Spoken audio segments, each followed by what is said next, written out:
সবাইকে স্বাগত দীপ্ত সংবাদে। সাথে রয়েছে দোলা ডলরেস। দীর্ঘ ২২ বছর পর রাজশাহী যাচ্ছেন বিএনপি চেয়ারম্যান তারেক রহমান। তার আগমনকে ঘিরে দলটির নেতাকর্মীদের মাঝে উৎসবের আমেজ বিরাজ করছে। সফরসূচি অনুযায়ী আর কিছুক্ষণের মধ্যেই তারেক রহমান রাজশাহীতে পৌঁছাবেন। সেখানে ঐতিহাসিক রাজশাহী মাদ্রাসা মাঠে বক্তব্য দেবেন তিনি। একই দিন বিকেলে তিনি নওগাঁয় আরেকটি জনসভায় অংশ নেবেন। নওগাঁর জনসভা শেষে বিএনপি চেয়ারম্যান বগুড়ায় যাবেন। পথে দুপচাচিয়া ও কাহালুতে পথসভায় বক্তব্য দেবেন।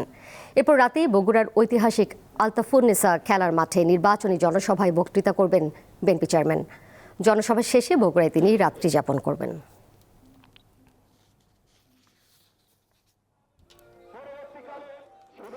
এ বিষয়ে আরো বিস্তারিত জানবো। রাজশাহী থেকে সরাসরি যুক্ত রয়েছেন সহকর্মী রুবায়েত হাসান। যাচ্ছি তার কাছে। রুবায়েত, যেটি বলছিলাম যে আর কিছুক্ষণ পরেই হয়তো রাজশাহীতে গিয়ে পৌঁছাবেন তারেক রহমান।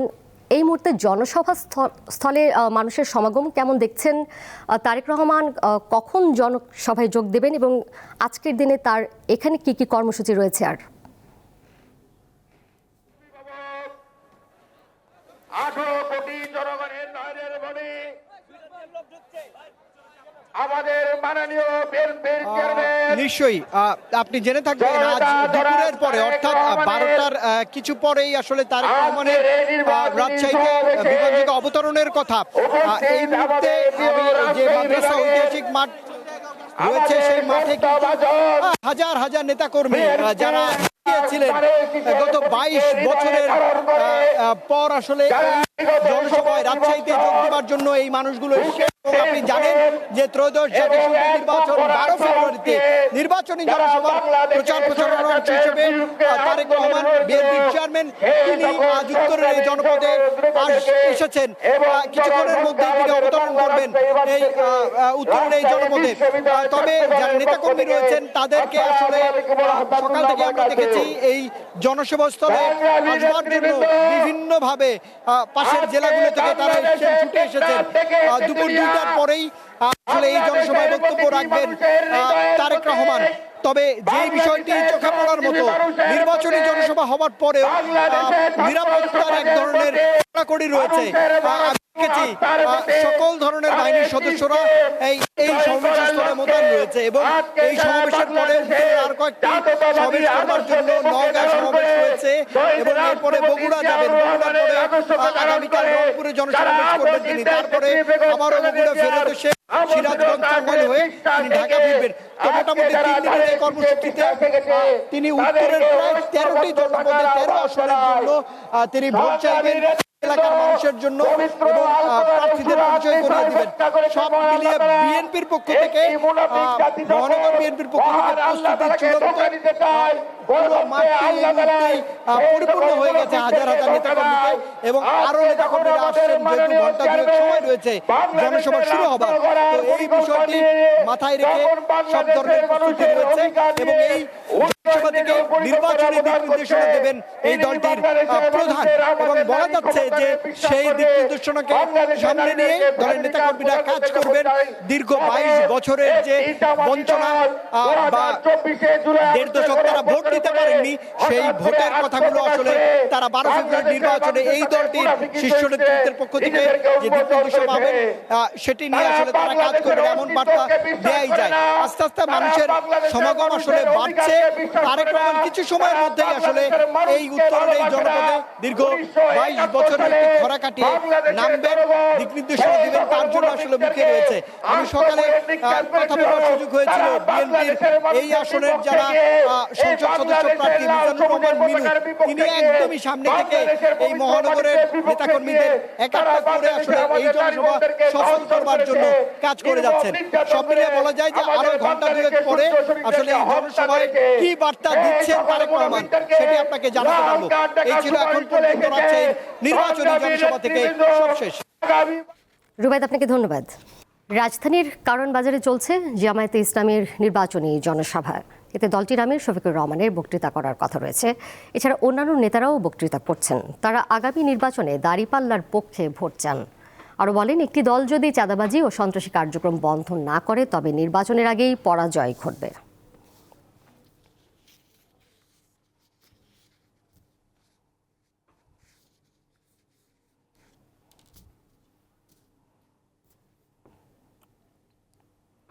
রাজধানীর কারওয়ানবাজার এলাকায় জামায়াতে ইসলামীর নির্বাচনী জনসভায় এই মুহূর্তে যুক্ত রয়েছেন সহকর্মী নূর আলম। যাচ্ছি তার কাছে।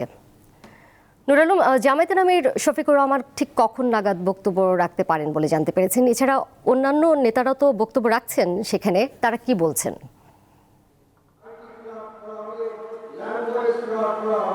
হ্যাঁ দোলা, যে সারা দেশে যে নির্বাচনী যে প্রচার যে আমেজ বইছে তারই সেই অংশ হিসেবে আজকে ঢাকা 12 আসন অর্থাৎ কারওয়ানবাজারের যে স্থানটিতে আপনি জানেন যে ঢাকা 12 আসন শেরেবাংলা, নগর, তেজগাঁও সহ শিল্পাঞ্চল সহ গঠিত এবং এই 12 আসনে আজকের যে জামাতের যে সারা দেশের যে নির্বাচনী জনসভা তারই অংশ হিসেবে কারওয়ানবাজার যে পেট্রোবাংলা সেখানে একটি সমাবেশে আয়োজন করেছে। এর মধ্যে এখানে 11 দলীয় জোটের যে নেতাকর্মী তারা কিন্তু উপস্থিত হয়েছে। এখানে ডাকসুর বিপি সহ ছাত্র শিবিরের যে সভাপতি সেক্রেটারি তারা কিন্তু উপস্থিত হয়েছেন। অর্থাৎ কিছুক্ষণ আগে মঞ্চে এসেছেন বাংলাদেশ জামায়াতে ইসলামের আমির ডাক্তার শফিকুর রহমান। অর্থাৎ এরপরে কিছুক্ষণ পরে আসলে তিনি বক্তব্য রাখবেন।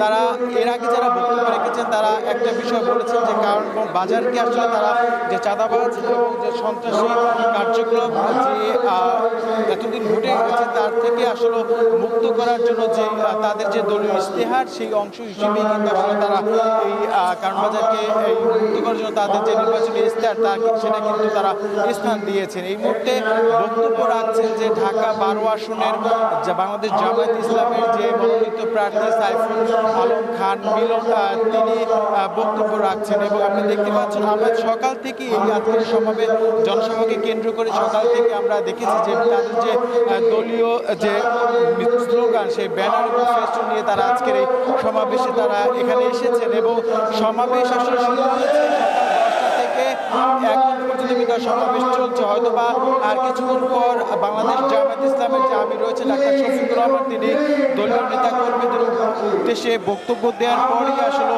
এই সমাবেশ আজকে এখানে শেষ হবে এবং আরো বেশ কয়েকটি সমাবেশ হওয়ার কথা রয়েছে। ঢাকা 14 আসন, ঢাকা 16 আসন এবং ঢাকা 17 আসনের আজকের যে নির্বাচনী জনসভা সেই জনসভার বক্তব্য রাখার কথা রয়েছে এবং আপনি জানেন যে আগামীকালকে অর্থাৎ যদি জামাতের যে কর্মসূচি আগামীকালকে যে নোয়াখালী, ফেনী এবং ঢাকার বাইরে লাকসাম, লক্ষ্মীপুর ওই অঞ্চলে কিন্তু আসলে জনসমাবেশের বক্তব্য রাখবেন এবং দেখতেই পাচ্ছেন যে আসলে পুরো যেই কারওয়ানবাজার যে এলাকা সেই এলাকা যে আমাদের নেতা কর্মীরা তাদের যে সমাবেশের স্থল সেই সমাবেশের স্থলে যে তাদের যে দলীয় যে স্লোগান সেই স্লোগানে কিন্তু মুখরিত হয়ে উঠছে এখানকার যে সমাবেশের স্থল এবং আমরা দেখতে পাচ্ছি সমাবেশকে কেন্দ্র করে আইন শৃঙ্খলা রক্ষাকারী বাহিনী যারা রয়েছে তারাও কিন্তু কঠোর নিরাপত্তা ব্যবস্থা জোরদার করা হয়েছে। এখানে আমরা দেখেছি এই সমাবেশকে কেন্দ্র করে বাংলাদেশ পুলিশ, র্যাব সহ সাদা পোশাকধারী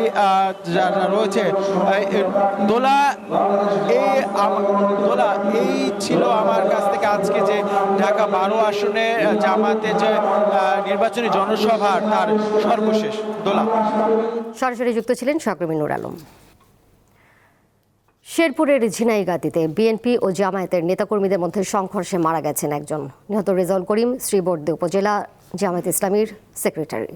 বুধবার ঝিনাইগাতীতে নির্বাচনী ইশতেহার ঘোষণাকে কেন্দ্র করে বিএনপি ও জামায়াতের নেতাকর্মীদের মধ্যে দফায় দফায় সংঘর্ষ হয়। এতে কমপক্ষে 50 জন আহত হন। গুরুতর আহত অবস্থায় রেজাউল করিমকে ময়মনসিংহ মেডিকেল কলেজ হাসপাতালে ভর্তি করা হলে রাতে তার মৃত্যু হয়। এই ঘটনায় ঝিনাইগাতীতে থমথমে পরিস্থিতি বিরাজ করছে।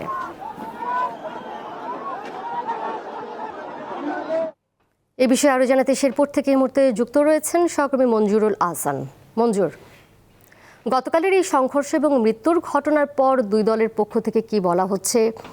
যারা আহত হয়েছেন তাদের কি পরিস্থিতি, কেমন আছেন তারা এবং কোনো মামলা কি হয়েছে এই ঘটনার পর? হ্যাঁ দোলা, গতকালকে সংঘর্ষের পর দুই দলের মধ্যে চাপা ক্ষোভ বিরাজ করছে এবং উভয় পক্ষের মধ্যে উত্তেজনা সৃষ্টি হলেও এখন যেহেতু রেজাউল করিম জামায়াতের পক্ষের একজন নিহত হয়েছেন, রেজাউল করিমের লাশের অপেক্ষায় তার স্বজনরা এখানে বসে রয়েছেন। আমি রেজাউল করিমের বাড়িতে রয়েছি। এখানে যারা জামায়াতের নেতৃবৃন্দ রয়েছেন, জেলা জামায়াতের নেতৃবৃন্দ, উপজেলা জামায়াতের নেতৃবৃন্দ সহ ইউনিয়ন জামায়াতের নেতৃবৃন্দ সহ সকলেই রেজাউল করিমের বাড়িতে রয়েছেন। কখন রেজাউল করিমের লাশ পৌঁছবে সেই লাশের অপেক্ষা করা হচ্ছে। বিশেষ করে রেজাউল করিমের লাশ এখন রয়েছে ময়মনসিংহ মেডিকেল কলেজ হাসপাতালে। সেখান থেকেই তার লাশের সুরতহাল রিপোর্ট করে এবং ময়না তদন্ত শেষে লাশ এই বাড়িতে পৌঁছবে এবং তার বাড়ির পাশেই কবর খোঁড়া হয়েছে। এই কবরেই রেজাউল করিমের লাশ দাফন করা হবে। সেই সাথে আমি জেলা জামায়াতের সাথে কথা বলে, জেলা জামায়াতের আমিরের সাথে, সভাপতির সাথে কথা বলে যেটা জানতে পেরেছি যে তারা আজকে এখানে লাশের যে জানাজা হবে, রেজাউল করিমের জানাজা বিকেল 5টার সময় ঘোষণা করেছে তারা। শ্রীবর্দী সরকারি কলেজ মাঠে সেই জানাজা অনুষ্ঠিত হবে। একই সাথে পরবর্তী জানাজা তার গ্রামের বাড়িতে অনুষ্ঠিত হবে। আপনাদেরকে যেটা জানিয়ে রাখতে চাই যে রেজাউল করিম অত্যন্ত নম্র ভদ্র একজন ছেলে ছিলেন। তিনি একটি কলেজে আরবি বিষয়ের প্রভাষক ছিলেন এবং স্থানীয় একটি মসজিদে তিনি ইমামতি করতেন, বিনা বেতনে তিনি ইমামতি করতেন। রেজাউল করিমকে ঘিরে এখানে যারা জামায়াতের নেতৃবৃন্দ রয়েছেন তারা সকলেই সার্বক্ষণিক তার খোঁজ খবর রাখছেন এবং আমি থানায় এবং জামায়াতের নেতৃবৃন্দের সাথে কথা বলে যেটা জানতে পেরেছি তারা বলছেন এখন পর্যন্ত তারা থানায় মামলা দায়ের করেননি, তবে তার সুরতহাল রিপোর্ট হলে লাশ এরপরে থানায় মামলা করা হবে। একই সাথে আজকে 3:30টার সময় তারা সংবাদ সম্মেলন ডেকেছেন। সেই সংবাদ সম্মেলনে তারা আগামীতে বিভিন্ন কর্মসূচি ঘোষণা করবেন, এটাই জানিয়েছেন জামায়াতের আমির। এই ছিল আমার কাছে রেজাউল করিমের সর্বশেষ অবস্থা। মঞ্জুরুল, আপনাকে ধন্যবাদ। ত্রয়োদশ জাতীয় সংসদ নির্বাচনের সঙ্গে একই দিনে হবে গণভোট। তবে গণভোট নিয়ে সাধারণ মানুষের মাঝে দেখা দিয়েছে বিভ্রান্তি, আর নতুন ভোটারদের মধ্যে রয়েছে কৌতূহল। গণভোটের বিষয়ে ভোটারদের সচেতন করতে দিনাজপুরে জেলা তথ্য অফিস থেকে নেওয়া হয়েছে নানা উদ্যোগ।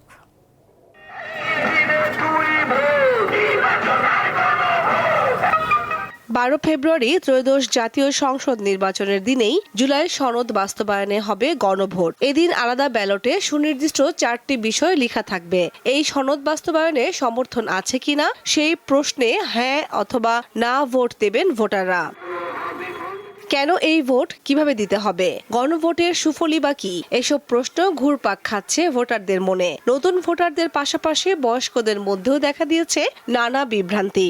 নির্বাচনের সময় গণভোট হবে, কিন্তু গণভোট সম্পর্কে আমাদের তো কোনো ধারণা নেই। এই জন্য সরকারের প্রয়োজন ব্যাপক প্রচারণা, লিফলেট এবং জনগণের কাছে এই বিষয়ে আরো অনেক তথ্য পৌঁছানো। তা আমি চাই সরকার আরো এটা ভালোভাবে প্রচার করুক, সবাইকে বলুক, যাতে গণভোটে ভোট আমরা দিতে পারি। আমি গণভোটের পক্ষে। আমি চাই যে নতুন প্রজন্ম যারা আসছে তারা যেন একটা সুন্দর বাংলাদেশ পায়, বসবাসযোগ্য বাংলাদেশ পায়। অনেকের কাছে এদেশে গণভোট শব্দটাই নতুন, আর তরুণ ভোটারদের কাছে তো এক কৌতূহলের বিষয়। গণভোট কি এখনো এই সারা দেশের প্রত্যেকটা মানুষ এখনো সঠিকভাবে জানে না আসলে গণভোট কি। আমরা নতুন ভোটার হিসেবে জানি না গণভোট কাকে বলে। এখন সরকার যদি ব্যাপকভাবে প্রচার করে আমাদের বলতেন গণভোট কি, এটা হা বা না, তাহলে আমরা সকলেই বিষয় জানতে পারতাম, এরপরে হা বা না উত্তর দিতাম। গণভোটের বিষয় বলতে কি আসলে বিস্তারিত তো অনেকগুলো পয়েন্ট থাকে, এগুলো এত কিছু আমাদের মাথায় সবসময় থাকে না। গণভোট নিয়ে সাধারণ মানুষের বিভ্রান্তি দূর করতে দিনাজপুর জেলা তথ্য অফিস থেকে উঠান বৈঠক, লিফলেট বিতরণ, মাইকিং ও ভোটের গাড়ির মাধ্যমে প্রচার চালানো হচ্ছে। তো গণভোটের কনসেপ্টটা যেহেতু অনেক বছর পরে আবার শুরু হচ্ছে এবং আমাদের দেশে এবার প্রায় বিগত 20-22 বছর ধরে যারা নতুন ভোটার হয়েছে তারা গণভোটের সাথে, তারা হয়তো গণভোটের ধারণার সাথে তারা অবগত না। জনগণের মতামত যাচাই ছাড়া তো এটা সম্ভব না। হ্যাঁ বা না দেওয়ার যে কারণটা সেটা তাদেরকে বোঝানোর জন্য আমরা আমাদের দিক থেকে সর্বোচ্চ চেষ্টা করে যাচ্ছি। গণভোটের প্রকৃত ধারণা ছড়িয়ে দিতে আরো জোরালো উদ্যোগের দাবি দিনাজপুরবাসীর। কামরুন নাহার, দীপ্ত, বার্তা কক্ষ। রাজধানীর কারণ বাজার এলাকায় জামায়াত ইসলামী নির্বাচনী জনসভা নিয়ে আপনাদেরকে একটু আগেই জানিয়েছি। এই মুহূর্তে সেখানে সরাসরি বক্তব্য রাখছেন জামায়াতের আমির শফিকুর রহমান। চলে যাচ্ছি সেখানে। কালো চেহারা ধারণ করে সাধারণ জনগণের উপরে এসে ছু মারে। এখানে আমি আস্তে আস্তে শুনছিলাম একজন বক্তা বলছিলেন কৃষক তার উৎপাদিত পণ্যের সঠিক মূল্য পায় না, সে যা পায় রাজধানী ঢাকায় আসতে আসতে এটা 3 গুণ 4 গুণ হয়ে যায় মূল্য। কিন্তু ওই কৃষক, প্রান্তিক চাষি, তার পণ্যের মূল্য পায় না। তার না পাওয়ার দুটো কারণ, একটি হচ্ছে সিন্ডিকেট, আর একটি হচ্ছে চাঁদাবাজ। এই দুইটার কারণে কৃষক যেমন তার ন্যায্য মূল্য পায় না, পরিবহন মালিকরা তেমন অতিষ্ঠ ঘাটে ঘাটে চাঁদার কবলে পড়ে। আবার ব্যবসায়ীরা যারা আছেন, এত চাঁদা প্রান্তিক চাষির সেই মূল্য থেকে যুক্ত হতে থাকে যে তারা যখন ক্রেতাদের কাছে পণ্য বিক্রি করতে যান, ক্রেতাদের মুখের দিকে তাকাইয়া তারাও কষ্ট পান, কারণ সাধারণ জনগণ বড় কষ্টে। একটা দ্রব্যের মূল্য প্রান্তিক চাষি থেকে ঢাকায় আসতে পর্যন্ত ডাবল হতে পারে, 4 গুণ হয় কিভাবে, তা তো কোনোভাবেই মেনে নেওয়া যায় না। এখানে সকলেই ক্ষতিগ্রস্ত, কৃষক ক্ষতিগ্রস্ত, পরিবহন মালিক ক্ষতিগ্রস্ত, যারা হোলসেল ব্যবসা করেন তারা ক্ষতিগ্রস্ত, যারা রিটেল ব্যবসা করেন তারাও ক্ষতিগ্রস্ত। মূল কারণ চাঁদা। আমরা আপনাদেরকে মোবারকবাদ জানাই, আপনারা 28 তারিখ সম্ভবত গত মাসের চাঁদাবাজদেরকে হাতে নাতে এখানে আপনারা শিক্ষা দিয়েছিলেন।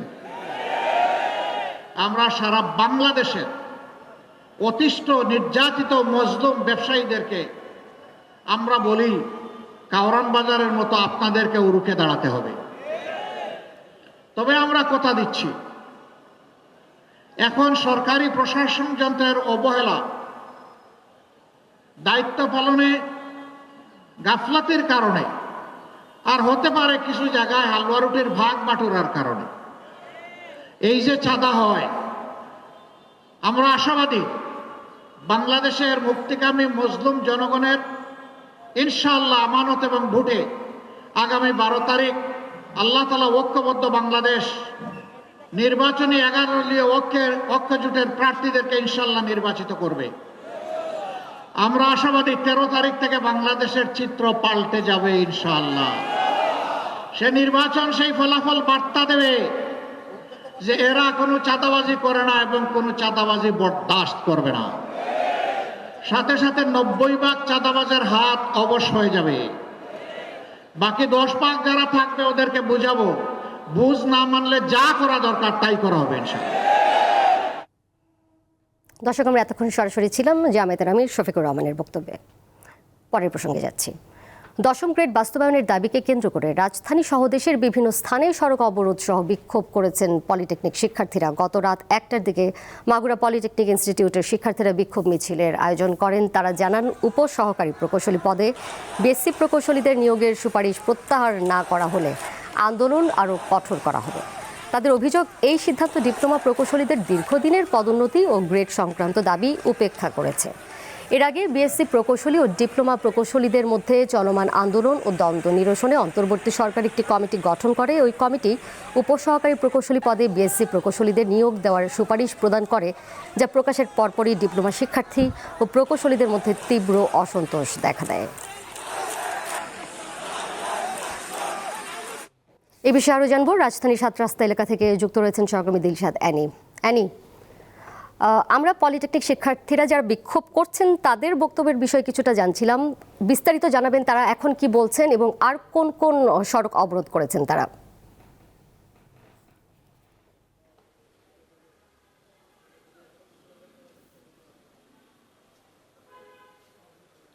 দোল, আপনি যেমনটি বলেছিলেন যে গত রাত মধ্যরাতে কিন্তু তেজগাঁওয়ের যে 7 রাস্তা মোড়, সেই 7 রাস্তা মোড়ে স্টুডেন্টরা নেমে যায় এবং বিক্ষোভ করতে থাকে।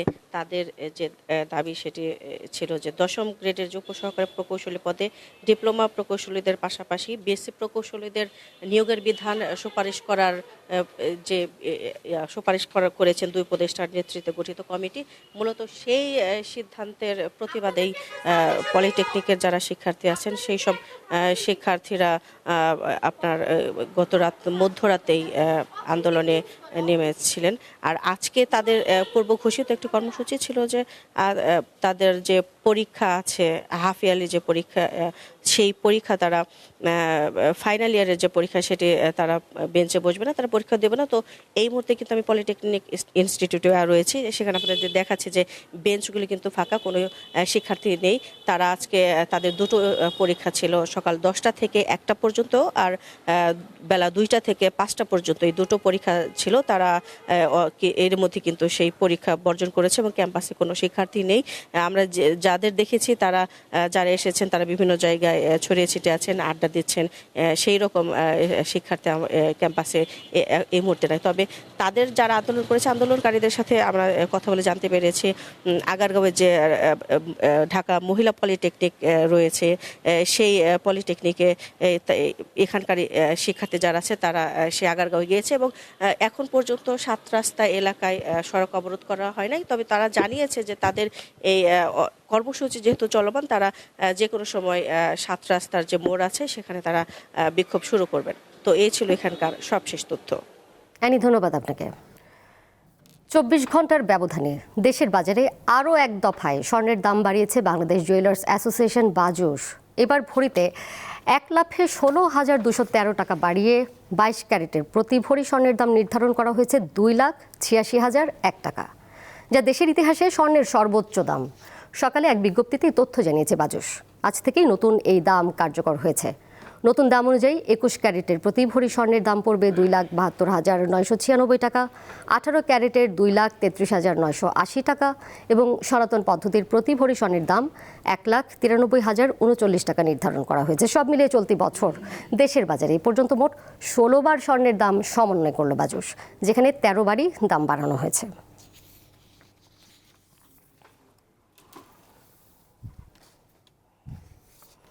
আর এই ছিল এখনকার মতো। এরপরই আমন্ত্রণ রইল আন্তর্জাতিক সংবাদে। ধন্যবাদ সবাইকে এতক্ষণ সাথে থাকার জন্য।